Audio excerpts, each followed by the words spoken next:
नमस्कार, मैं आचार्य धनंजय आप सभी दर्शकों का स्वागत करता हूं हमारे विशेष ज्योतिषी कार्यक्रम एस्ट्रो चक्र में। आज हम लोग चर्चा करेंगे नवरात्र के दूसरे दिन की। आज के दिन मां दुर्गा के द्वितीय स्वरूप मां ब्रह्मचारिणी की आराधना करने का विधान है। आज के दिन मां ब्रह्मचारिणी की कृपा को प्राप्त करने के लिए हम सब गृहस्थ लोग व्रत तो धारण करते ही करते हैं, व्रत की प्रक्रिया का पालन तो करते ही करते हैं, साथ ही साथ पूरी श्रद्धा के साथ पूजा अर्चना भी करते हैं। मान्यता है कि मां ब्रह्मचारिणी संसार में ऊर्जा का प्रवाह करती है। इन्हीं की कृपा से मनुष्य को आंतरिक शांति प्राप्त होती है। मां ब्रह्मचारिणी को ज्ञान और तप की देवी माना गया है। ब्रह्म का अर्थ ही होता है तपश्चर्या और चारिणी का अर्थ होता है आचरण करने वाला। इसका अर्थ हो गया ब्रह्मचारिणी जो शब्द है तप का आचरण करने वाली मां ब्रह्मचारिणी के दाहिने हाथ में मंत्र जपने की माला है और बाएं में कमंडल है।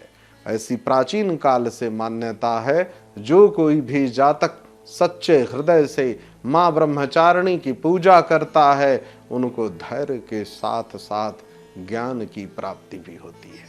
मां ब्रह्मचारिणी की जो पूजा की विधि है, नवरात्रि के ठीक दूसरे दिन मां ब्रह्मचारिणी की पूजा करने के लिए सबसे पहले आपको क्या करना है? प्रातः काल सूर्योदय के समय उठ जाना है। ब्रह्म मुहूर्त में उठ करके ही स्नान कर लीजिए और पूजा के लिए सबसे पहले आसन बिछाइए।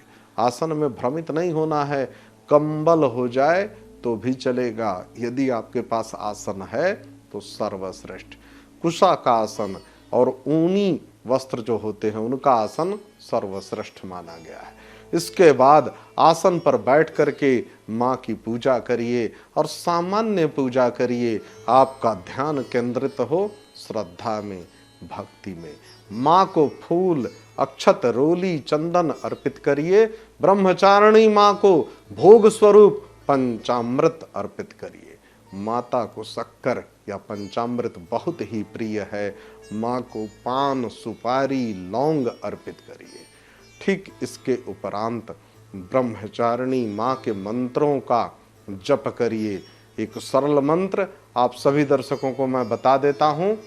या देवी सर्वभूतेषु मां ब्रह्मचारिणी रूपेण संस्थिता नमस्तस्यै नमस्तस्यै नमस्तस्यै नमो नमः।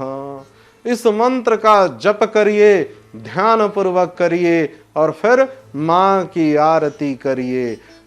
जब आप पूरी पूजा की प्रक्रिया कर लें, भोग लगाने के बाद, आरती करने के बाद, पूजन संपन्न होने के बाद जो भोग लगाई हुई फल है, जो मिष्ठान है, जितनी चीजें आपने मां को अर्पित किया है, प्रसाद स्वरूप सबसे पहले स्वयं ग्रहण करिए। आरती में भी इस बात का ध्यान रखिए कि सबसे पहले आरती को जल से शांत किया जाता है, उसके बाद सबसे पहले आरती स्वयं लिया जाता है। घर में आपके सभी क्षेत्रों में आरती का दर्शन कराइए, लेकिन इस बात का ध्यान रखिए कि जो आपका वॉशरूम है, जो शौचालय है, वहां पर आरती नहीं ले जानी है। प्रसाद सबको दीजिए, सभी लोगों को, इष्ट मित्र, बंधु बांधव, पड़ोसी, सबको प्रसाद दीजिए। स्वयं भी ग्रहण करिए। मां की कृपा आप सबको प्राप्त होगी। आज के कार्यक्रम में बस इतना ही। आप सभी दर्शकों का बहुत बहुत धन्यवाद। नमस्कार।